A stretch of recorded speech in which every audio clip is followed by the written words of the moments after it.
আসসালামু আলাইকুম ওয়া রাহমাতুল্লাহি ওয়া বারাকাতুহু। আউযু বিল্লাহি মিনাশ শাইতানির রাজিম। বিসমিল্লাহির রহমানির রহিম। অনেক ভাই বোনেরা প্রশ্ন করেন যে ভাইয়া আমি দিনের পথে ফিরে আসতে চাই কিন্তু পারি না। খারাপ কাজগুলো আমাকে পিছু টান দেয়। কিভাবে করে আমি সেই কাজগুলোকে ছেড়ে সামনের দিকে অগ্রসর হতে পারি? ভাইদের জন্য সহজ উত্তর, কিছুই করতে হবে না আপনাকে। আপনি যে খারাপ কাজগুলো করতেছেন, পারতেছেন না ছাড়তে, আস্তে আস্তে চেষ্টা করতে হবে। প্রথমে আপনাকে কি করতে হবে? ভালো কাজের দিকে অগ্রসর হতে হবে। কেমন করে অগ্রসর হবেন? আপনি নামাজ পড়েন না, সর্বপ্রথম আপনাকে করতে হবে কি, আজানের ওয়াক্ত হয়েছে, আপনাকে নামাজ পড়তে যাইতে হবে। যখন আপনি 5 ওয়াক্ত নামাজ পড়া শুরু করবেন, 5 ওয়াক্ত নামাজ পড়া শুরু করলে আপনার মনটা খারাপ কাজের দিকে সাই দেবে না। যখন আপনি জোহরের নামাজ পড়লেন, জোহরের নামাজে পড়ার পরে আপনাকে মনে হতে পারে যে একটু সিগারেট বিড়ি অথবা ধূমপান একটু করি, ততক্ষণে দেখবেন যে আসরের সময় হয়ে আসতেছে। মনটা সাই দেবে না যে আসরের নামাজ পড়তে হবে আমাকে, আমি কেমনে করে সিগারেট বিড়ি খাই, আবার আমাকে আসরে মসজিদে যাইতে হবে। আবার আসরের নামাজ পড়ার পরে কিছুক্ষণ সময় থাকে মাগরিবের হাতে। মাগরিবের সময় নামাজ পড়তে গেলে আপনি আবার ভাববেন যে আসরের পরে এখন কিভাবে করে আমি সিগারেট বিড়ি ধূমপান খারাপ কাজ কিভাবে করে এগুলোতে লিপ্ত হয়, থাক বাদ দেই।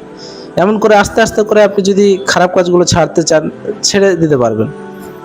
আপনি কোনো খারাপ কাজ করতেছেন, আপনার মনে একটা তখন ভয় কাজ করবে, আমি নামাজ পড়ে আসলাম, কেমনে করে একটা হারাম কাজ করি, আমি এই কাজ থেকে আমাকে দূরে থাকতে হবে। এভাবে করে আস্তে আস্তে করে, আপনি একবারে কেউ কিছু পারে না, কিন্তু চেষ্টা করতে হবে আপনাকে। খারাপ কাজগুলো ছাড়ার চেষ্টা করতে হবে। অনেকে বলে যে ভাই চেষ্টা অনেক করি কিন্তু পারি না। কেমনে চেষ্টা করেন ভাই? চেষ্টা রাখতে হবে আপনাকে, মন থেকে চেষ্টা করতে হবে, মুখ থেকে চেষ্টা করে কোনো কিছু হয় না।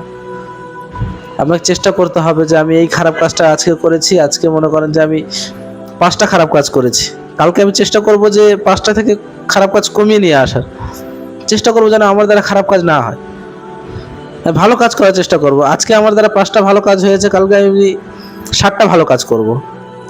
ভালো কাজগুলোকে বাড়িয়ে নিয়ে যাব, খারাপ কাজগুলো থেকে পিছনে সরে আসবো ইনশাআল্লাহ। আল্লাহ তাআলা বলতেছেন তো যে তোমরা আমার দিকে হেঁটে আসো, আমি তোমাদের দিকে দৌড়িয়ে যাব। আর আল্লাহ কিন্তু অনেক ক্ষমাশীল, আল্লাহর মতন ক্ষমাশীল আর কেউ নেই পৃথিবীতে। আপনাকে যতই যে ভালোবাসুক না কেন, আল্লাহর মতন কেউ আপনাকে ভালোবাসতে পারবে না পৃথিবীতে।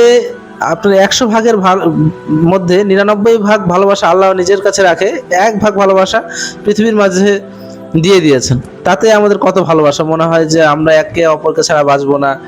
মায়ের ভালোবাসা সন্তানের জন্য, অনেকেই অনেক রকমের ভালোবাসা আমরা দেখি, যে কারোর জন্য এমনও ভালোবাসা আছে জীবন দিয়ে দিতে পারে। তাহলে আল্লাহর ভালোবাসাটা একবার চিন্তা করেন যে আল্লাহ তাহলে আমাদের কত ভালোবাসেন।